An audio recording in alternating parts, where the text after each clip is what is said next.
정목 오빠 내일 봐요. 아내의 목소리가 복도에서 들려왔습니다. 저는 그 자리에 얼어붙었어요. 오빠? 제 아내 유라가 직장 상사를 오빠라고 부르고 있었습니다. 그것도 퇴근 시간이 한참 지난 깊은 밤에 저는 숨을 죽이고 구석에 숨어 두 사람을 지켜봤습니다. 웃으며 나란히 걷는 아내와 서정목 행정실장. 그 거리가 너무 가까웠어요. 그날 밤 저는 알았습니다. 제가 믿었던 15년 결혼 생활에 균열이 생기기 시작했다는 것을. 그 이야기는 제가 아무것도 의심하지 않던 평범한 겨울날로 돌아갑니다. 한상우는 45 지방 종합병원 시설팀에서 15년을 일한 성실한 직장인이었습니다. 보일러 점검, 전기시설 관리, 건물 유지 보수가 그의 일이었어요. 화려하지 않지만 꼭 필요한 일, 상우는 그 일에 자부심을 가지고 있었습니다. 말수는 적었지만 책임감은 누구보다 강했어요. 동료들은 상우를 믿고 의지했습니다. 상우 씨만 있으면 든든해. 상우는 그 말이 좋았어요. 집에서도 마찬가지였습니다. 아내 김유라는 같은 병원, 행정실에서 일했어요. 두 사람은 병원에서 만나 결혼한 지 15년째였습니다. 딸 하나, 아들 하나. 평범하지만 행복한 가정이었어요. 상우는 그렇게 믿고 있었습니다. 하지만 몇 달 전부터 작은 변화들이 느껴졌어요. 유라가 예전과 달랐습니다. 첫 번째 변화는 핸드폰이었어요. 유라는 핸드폰을 항상 화면을 아래로 놓기 시작했습니다.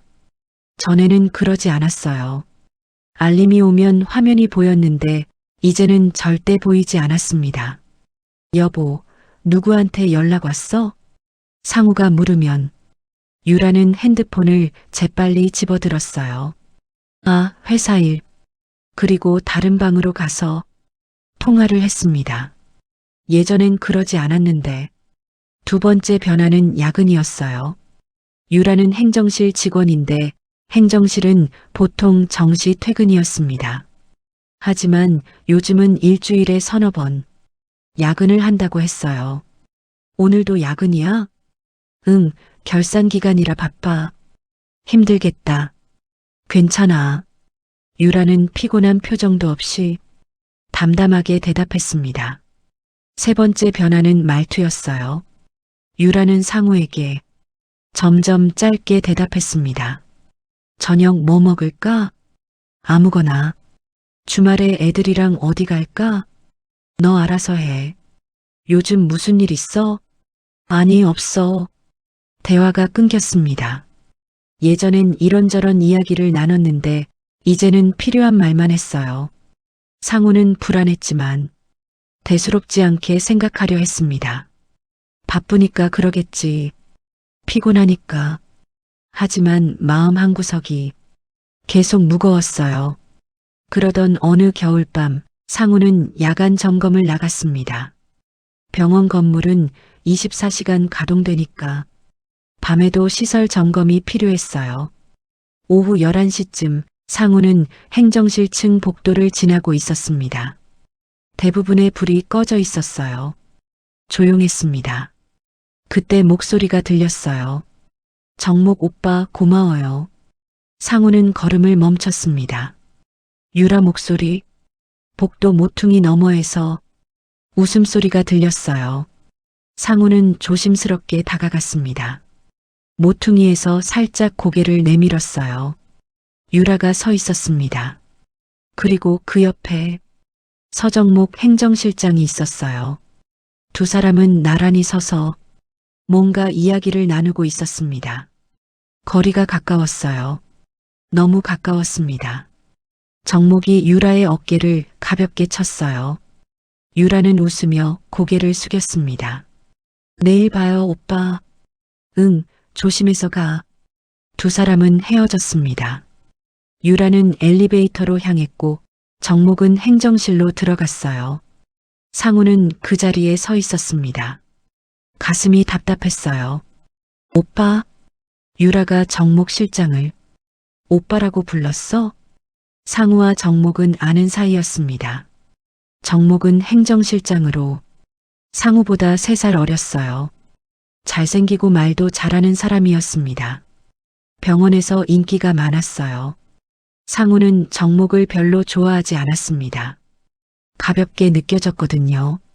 하지만 유라가 그 사람을 오빠라고 부를 줄은 몰랐어요. 상우는 집으로 돌아왔습니다. 유라는 이미 와 있었어요. 거실 소파에 앉아 TV를 보고 있었습니다. 다녀왔어. 상우가 말했습니다. 응, 수고했어. 유라는 화면을 보며 대답했어요.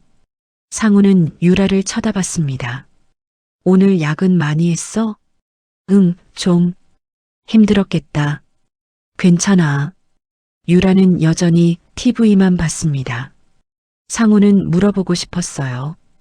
왜 정목 실장을 오빠라고 불러? 왜 그 사람이랑 밤늦게 같이 있어? 하지만 입이 떨어지지 않았습니다. 설마 라는 생각과 혹시 라는 불안이 동시에 밀려왔어요. 상우는 샤워를 하고 침대에 누웠습니다. 유라도 옆에 누웠어요. 두 사람 사이엔 침묵만 흘렀습니다. 상우는 천장을 바라보며 생각했어요. 설마 유라가 아니야. 아닐 거야. 그냥 직장 동료일 뿐이야. 하지만 마음속 어딘가에서 작은 목소리가 속삭였습니다. 정말 그럴까? 그날 밤 상우는 잠들지 못했습니다. 핸드폰을 뒤집어 놓는 유라, 잦아진 야근, 짧아진 대화, 그리고 오늘 본 장면. 모든 조각들이 머릿속에서 맴돌았어요. 상우는 눈을 감았습니다. 하지만 잠은 오지 않았어요. 마음속에 아주 작은 금이 생겼습니다. 의심이라는 이름의 금이. 그리고 그 금은 천천히 조용히 넓어지기 시작했습니다.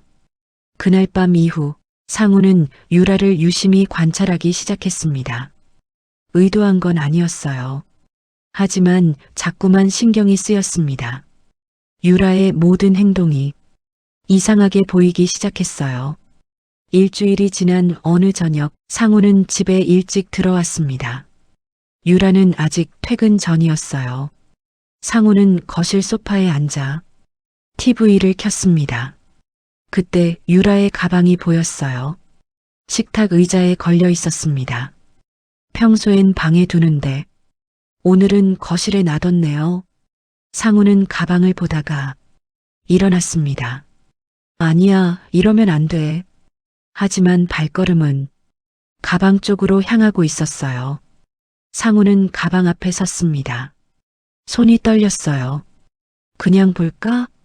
아니야, 이건 아내 사생활이야. 하지만 머릿속에선 지난밤 장면이 계속 떠올랐습니다. 정목 오빠 내일 봐요. 상우는 결국 가방을 열었습니다. 안에는 지갑, 화장품, 그리고 파일 하나가 있었어요. 투명 파일 안에 서류가 여러 장 들어 있었습니다. 상우는 서류를 꺼냈습니다. 손이 계속 떨렸어요. 서류를 펼쳐봤습니다. 병원 시설 공사 견적서, 의료기기 구매 계약서, 회계 내역 정리. 상우는 서류를 넘기며 확인했어요. 그런데 이상한 점이 보였습니다. 견적서 금액이 너무 높았어요.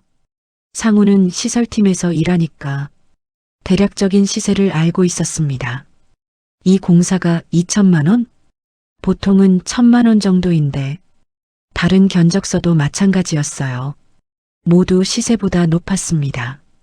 그리고 계약서 하단에 같은 이니셜이 반복됐어요. S, J, M. 상우는 심장이 쿵 내려앉았습니다. 거기엔 수기 메모가 있었습니다. 정목 오빠 리베이트 15%, 11월 계약건 확인 완료. 다음 건 12월 중 처리. 상우의 손이 심하게 떨렸습니다. 리베이트? 이게 무슨... 그때 현관문이 열리는 소리가 났어요. 다녀왔어. 유라의 목소리였습니다. 상우는 황급히 서류를 파일에 넣고 가방에 도로 넣었어요. 가방을 원래 자리에 걸고 소파로 돌아왔습니다. 응, 왔어? 상우는 최대한 태연하게 말했습니다. 왜 일찍 왔어? 일 일찍 끝나서. 유라는 가방을 집어들고 방으로 들어갔어요. 상우는 TV를 보는 척했지만 머릿속은 복잡했습니다. 저 서류가 뭐지? 왜 유라가 가지고 있지? 그리고 정목이랑 무슨 관계지? 저녁을 먹는 내내 상우는 말이 없었어요. 유라도 조용했습니다. 두 사람 사이엔 어색한 침묵만 흘렀어요. 밤이 되고 상우는 잠들지 못했습니다. 서류 내용이 계속 떠올랐어요. 리베이트, 조작된 견적서, S, J, M 이니셜, 외도보다 더 무거운 뭔가가 숨어 있는 것 같았습니다. 다음 날 아침 상우는 결심했어요. 누군가한테 물어봐야 해. 병원엔 고문 변호사가 있었습니다. 노세민 변호사, 병원 법률 문제를 담당하는 사람이었어요. 상우는 세민과 가끔 마주쳤고 인사를 나누는 사이였습니다. 점심시간 상우는 세민의 사무실을 찾아갔어요. 변호사님, 시간 괜찮으세요? 네, 상우 씨. 무슨 일이세요? 상담 좀 하고 싶은데요. 개인적인 일이에요. 그러세요. 앉으세요. 상우는 자리에 앉았습니다. 어떻게 말을 꺼내야 할지 망설여졌어요. 변호사님, 혹시 병원 회계 서류에 대해 아시나요? 회계 서류요? 어떤 거 말씀이세요? 견적서나 계약서 같은 거요. 아, 네. 제가 검토하는 것도 있죠. 세민이 고개를 끄덕였습니다. 상우는 핸드폰을 꺼냈어요. 어젯밤 몰래 찍어둔 서류 사진이 있었습니다. 이것 좀 봐주실 수 있나요? 상우는 핸드폰을 건넸습니다. 세민은 사진을 확대해서 봤어요. 표정이 점점 굳어졌습니다. 이거 어디서 나온 거예요? 그게. 상우는 말을 잇지 못했습니다. 상우 씨, 이건 단순한 서류가 아니에요. 이건 조작된 견적서예요. 조작이요? 네. 금액이 부풀려져 있어요. 그리고 ES, J, M 이니셜. 세민이 화면을 가리켰습니다. 서정목 실장 아닌가요? 상우는 숨이 막혔어요. 정목 실장이요? 네. 이 서류들 보니까 정목 실장이 병원 돈을 빼돌리고 있는 것 같은데요. 세민의 목소리는 심각했습니다. 어떻게요? 견적을 부풀려서 계약하고 차액을 리베이트로 받는 거죠. 여기 리베이트 15%라고 적혀 있잖아요. 상우는 사진을 다시 봤습니다. 분명히 적혀 있었어요. 근데 상우 씨, 이거 어디서 구했어요? 세민이 물었습니다. 상우는 입을 다물었어요. 어떻게 말하지? 아내 가방에서 봤다고? 상우 씨?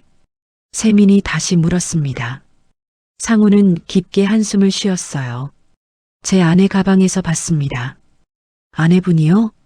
네. 제 아내가 행정실에서 일해요.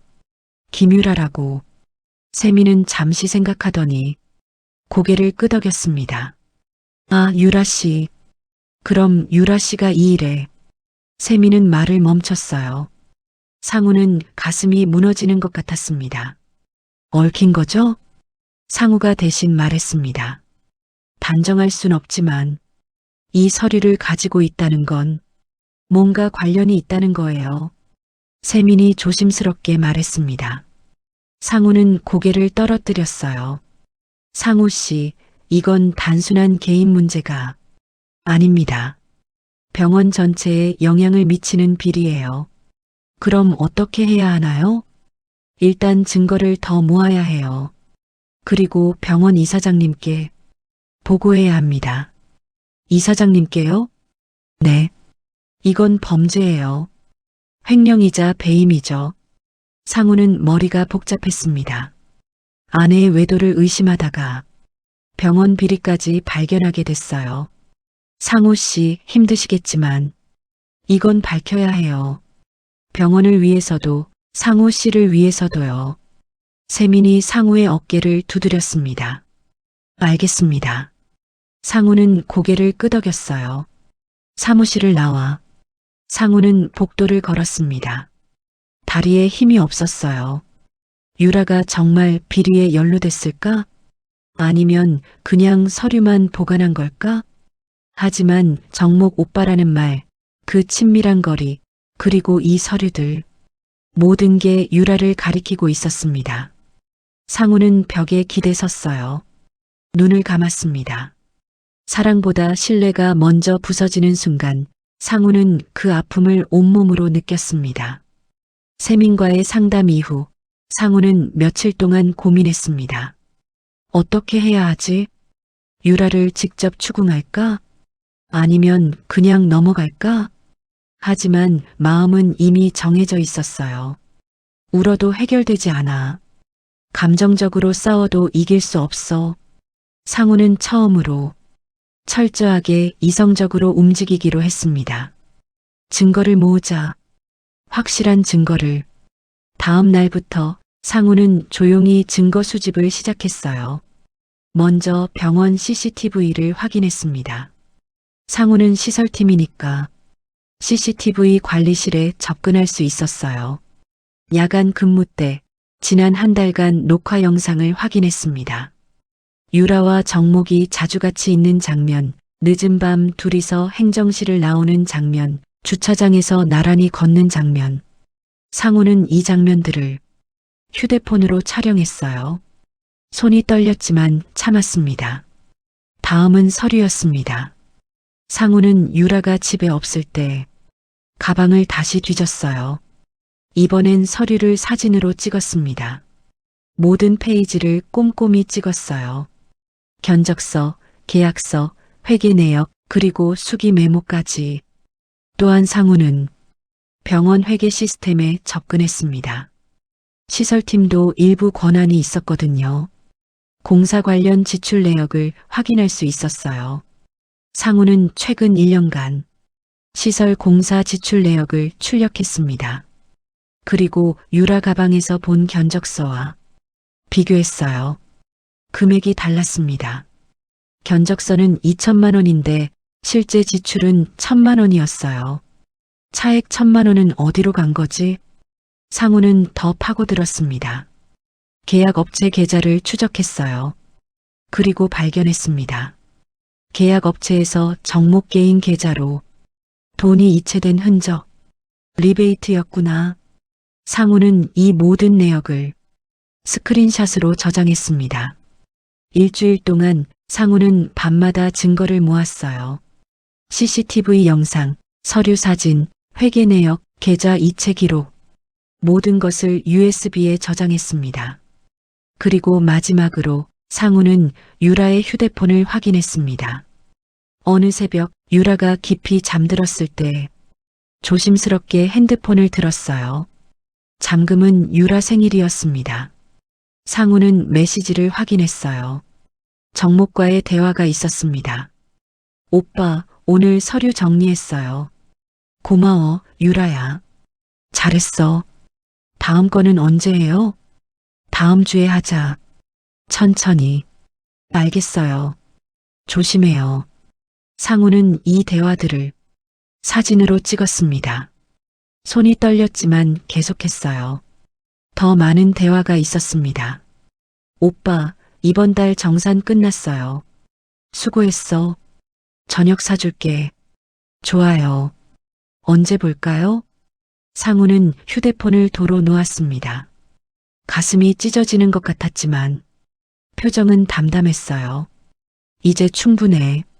다음 날 아침 상우는 세민 변호사를 만났습니다. 변호사님, 증거 다 모았습니다. 상우는 USB를 건넸어요. 세민은 USB를 컴퓨터에 꽂고 내용을 확인했습니다. 표정이 점점 심각해졌어요. 상우 씨, 이 정도면 확실한 증거입니다. 정목 실장 완전히 끝났네요. 유라는요? 상우가 물었습니다. 유라 씨도 공범으로 보입니다. 서류 정리하고 계좌 관리 도운 흔적이 있으니까요. 상우는 고개를 끄덕였어요. 이제 어떻게 하죠? 병원 이사회에 제보해야 합니다. 익명으로 하시겠어요? 네, 알겠습니다. 제가 처리하겠습니다. 다음 날 아침 병원 이사장 책상 위에 두꺼운 봉투가 놓였습니다. 안에는 USB와 함께 상세한 설명서가 들어 있었어요. 서정목 행정실장의 공금 횡령 및 리베이트 증거. 이사장은 즉시 긴급회의를 소집했습니다. 오후 3시 병원 전체에 공문이 돌았어요. 서정목 행정실장 공금 횡령 및 리베이트 혐의로 조사 착수, 관련자 김유라 직원도 조사 대상 포함. 병원은 순식간에 술렁였습니다. 정목 실장이 횡령을 했대? 유라 씨도 연루됐대? 대박, 둘이 그런 사이였어? 소문은 빠르게 퍼졌어요. 오후 4시 정목은 이사장실로 소환됐습니다. 유라도 함께 불려갔어요. 두 사람은 창백한 얼굴로 이사장실로 들어갔습니다. 1시간 후 정목이 먼저 나왔어요. 표정이 일그러져 있었습니다. 유라는 울며 나왔어요. 눈이 퉁퉁 부어 있었습니다. 상우는 멀리서 그 모습을 봤습니다. 가슴이 아팠지만 표정은 변하지 않았어요. 저녁 유라는 집에 돌아왔습니다. 눈이 빨갛게 충혈돼 있었어요. 상우는 거실 소파에 앉아 있었습니다. 여보, 유라가 떨리는 목소리로 불렀어요. 응. 상우는 TV만 봤습니다. 나 어떻게 해야 해? 유라가 울먹였습니다. 몰라. 상우는 차갑게 대답했어요. 여보, 제발 도와줘. 나 정말 끝난 거야. 내가 한 일이잖아. 나는 그냥 정목 오빠가 시켜서. 유라가 변명했습니다. 상우는 유라를 봤어요. 정목 오빠? 그 사람이 내 오빠야? 상우의 목소리는 차가웠습니다. 유라는 고개를 떨어뜨렸어요. 우리 사이 알고 있었어? 상우가 물었습니다. 뭐가? 정목이랑 내 사이 알고 있었냐고. 유라는 대답하지 못했어요. CCTV 다 봤어. 메시지도 받고 서류도 다 봤어. 상우가 말했습니다. 유라의 얼굴이 창백해졌어요. 여보, 그건 이제 우리도 여기까지야. 상우는 조용히 말했습니다.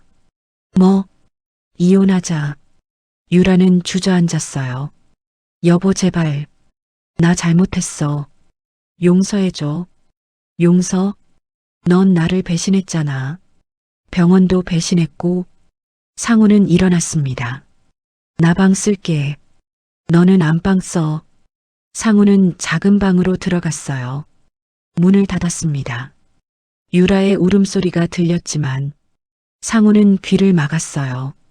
더 이상 흔들리지 않았습니다. 이혼 선언 이후 집안 분위기는 얼어붙었습니다. 유라는 매일 울었어요. 여보, 제발 한 번만 용서해줘. 다시는 안 그럴게. 하지만 상우는 흔들리지 않았습니다. 늦었어. 상우는 짧게 대답하고 방문을 닫았어요. 병원에서도 소문이 퍼졌습니다. 정목은 즉시 해고됐고 경찰 조사까지 받게 됐어요. 횡령 금액이 억 단위였습니다. 유라는 해고는 면했지만 정직 3개월 처분을 받았어요. 그리고 경찰 조사 대상자 명단에 올라갔습니다.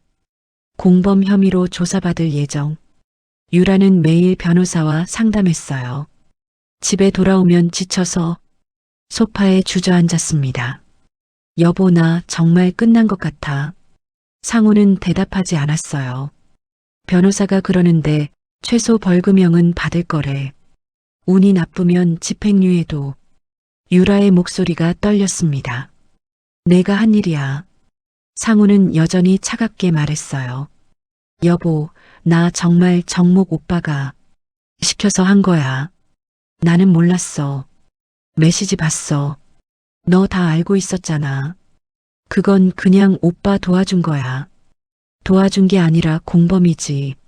상우는 TV 리모컨을 내려놓고 유라를 봤습니다. 유라야, 이제 그만해. 변명하지 마. 여보, 나 내일 변호사 만나서 이혼 서류 작성할 거야. 상우가 말했습니다. 유라는 울음을 터뜨렸어요. 싫어, 이혼은 싫어. 나는 이미 결정했어. 애들은 어떻게? 수진이랑 민준이는? 유라가 물었습니다. 고등학생 딸 수진, 중학생 아들 민준. 상우는 아이들 생각에 가슴이 아팠어요. 애들한테는 내가 말할게. 여보 제발. 그만해 유라야. 나도 힘들어. 상우는 일어나 방으로 들어갔습니다. 다음 날 상우는 세민 변호사를 만났어요. 이혼 진행하려고 합니다. 협의 이혼으로 하시겠어요? 네. 재판은 하고 싶지 않아요. 알겠습니다. 양육권은요? 공동 양육으로 하고 싶어요. 애들이 선택하게 하려고요. 재산 분할은요? 반반 나눠요. 더 이상 싸우고 싶지 않아요. 상우는 담담하게 말했습니다. 세미는 서류를 준비했어요. 유라 씨한테 전달하면 서명 받아서 제출하시면 됩니다. 알겠습니다. 저녁 상우는 아이들을 불렀습니다. 수진아, 민준아, 아빠가 할 말이 있어. 두 아이는 거실에 앉았어요. 표정이 불안했습니다. 아빠랑 엄마가 이혼하기로 했어. 수진이 눈을 크게 떴어요. 뭐라고요? 아빠 왜요? 민준도 놀란 표정이었습니다. 엄마가 잘못한 일이 있어. 그래서 아빠는 더 이상 엄마랑 같이 살 수 없어. 상우는 최대한 담담하게 설명했어요. 엄마가 뭘 잘못했는데요? 수진이 물었습니다. 그건 나중에 크면 알게 될 거야. 아빠, 우리는요? 민준이 물었어요. 너희는 엄마랑 살아도 되고 아빠랑 살아도 돼. 너희가 선택해. 아빠는 어디 가는데요? 아빠는 이 도시 떠날 거야. 상우가 말했습니다. 두 아이는 충격받은 표정이었어요. 떠나요? 어디로요? 아직 정하지 않았어. 조용한 곳으로 가려고. 우리 버리고 가는 거예요? 수진의 목소리가 떨렸습니다. 아니야. 버리는 게 아니야. 아빠는 너희가 보고 싶을 때 언제든 올 거야. 그리고 너희도 아빠한테 놀러 와도 돼. 싫어요. 아빠 가지 마세요. 민준이 울음을 터뜨렸어요. 상우는 민준을 안았습니다. 미안해, 민준아. 아빠가 미안해.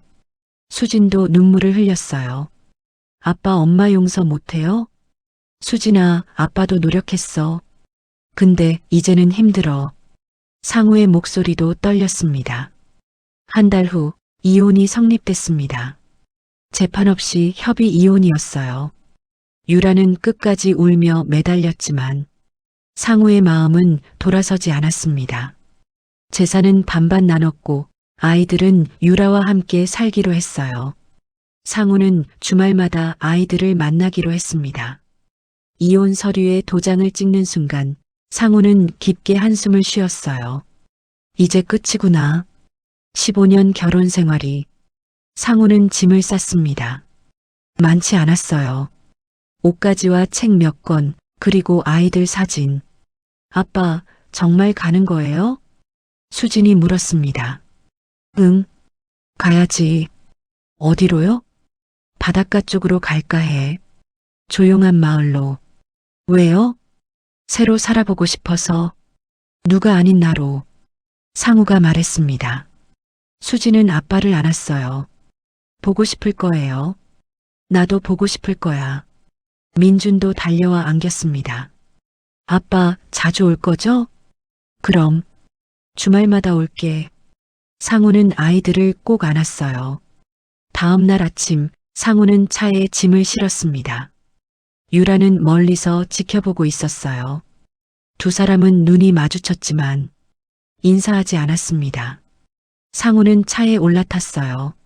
시동을 걸었습니다. 백미러로 집을 봤어요. 15년을 산 집, 이제는 남의 집이 됐습니다. 상우는 엑셀을 밟았어요. 차는 천천히 출발했습니다.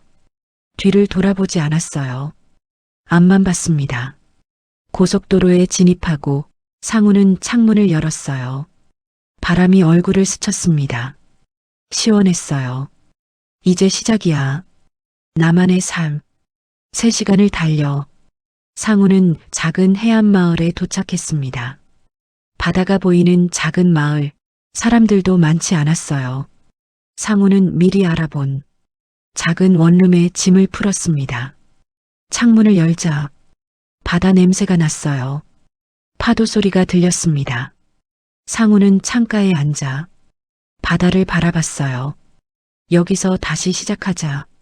그날 저녁 상우는 해변을 걸었습니다. 석양이 바다를 붉게 물들이고 있었어요. 모래를 밟는 소리, 파도가 밀려오는 소리, 모든 게 평화로웠습니다. 상우는 깊게 숨을 들이마셨어요.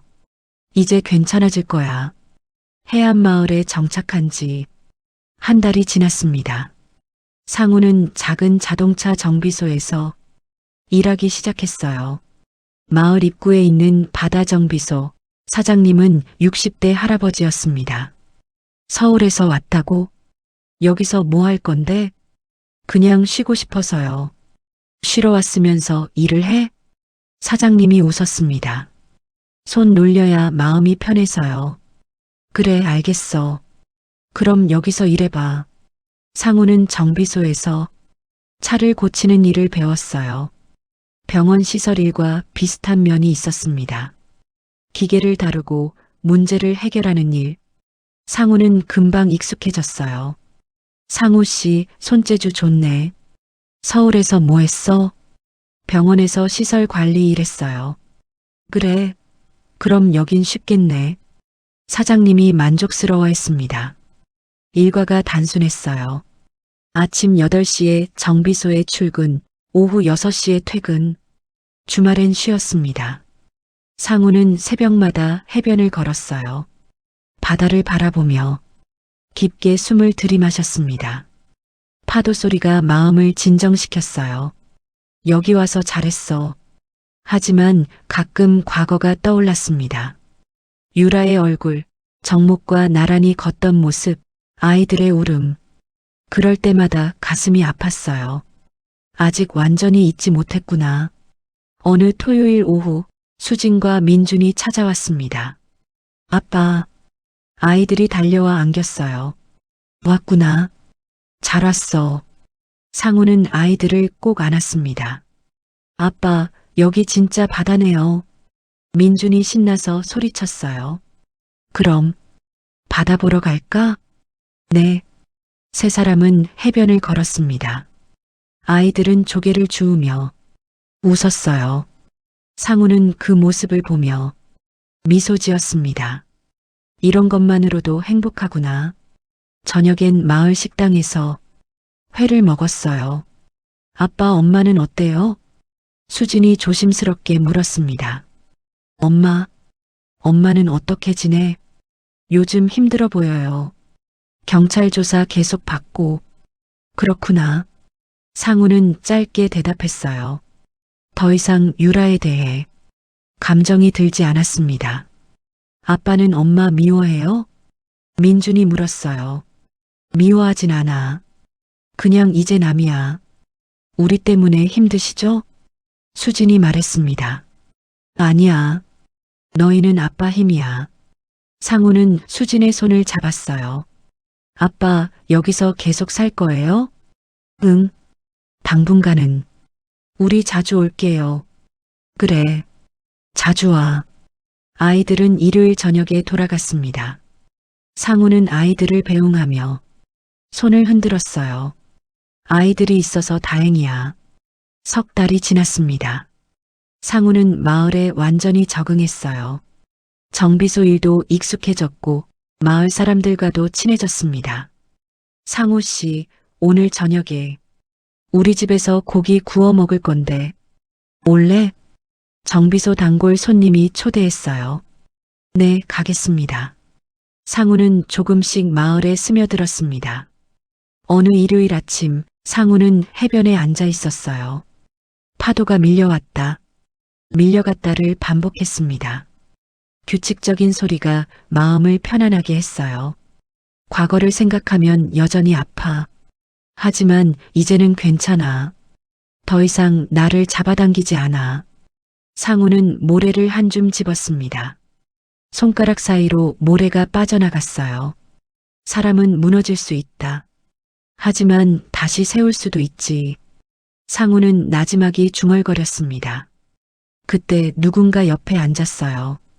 돌아보니 정비소 사장님이었습니다. 상우 씨, 요즘 표정 좋아졌어. 그래요? 응. 처음 왔을 땐 얼굴이 어두웠는데 이제는 밝아졌어. 마음이 좀 편해져서요. 뭔가 힘든 일 있었지? 사장님이 물었습니다. 네, 이혼했어요. 그랬구나. 근데 이제는 괜찮아 보여. 네, 괜찮아지고 있어요. 상우는 미소 지었습니다. 상우 씨, 인생은 길어. 한번 넘어졌다고 끝이 아니야. 다시 일어서면 돼. 알겠습니다. 여기서 천천히 회복해. 바다가 치유해 줄 거야. 사장님이 상우의 어깨를 두드렸어요. 6개월이 지났습니다. 상우는 완전히 새 사람이 됐어요.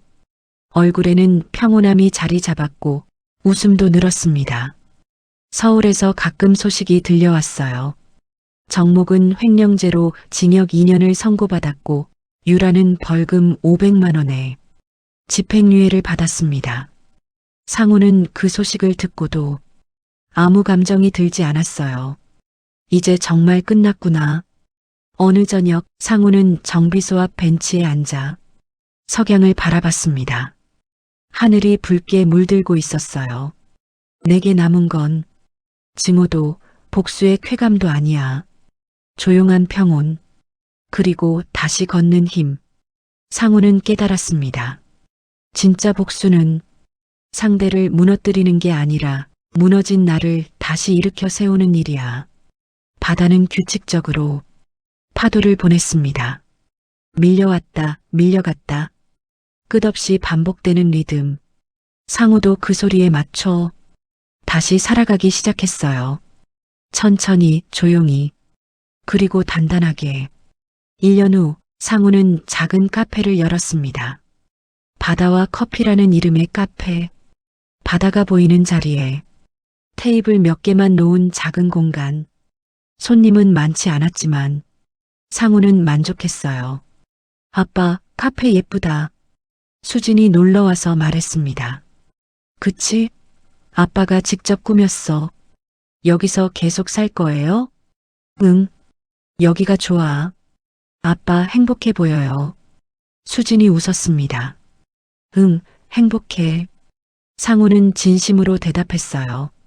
그날 저녁 상우는 카페 창가에 앉아 바다를 바라봤습니다. 파도는 여전히 밀려오고 있었어요. 상우는 커피를 한 모금 마셨습니다. 이제 괜찮아. 나는 다시 일어섰어. 바다는 대답 대신 파도를 보냈습니다. 상우는 조용히 미소 지었어요. 새로운 삶이 시작됐습니다.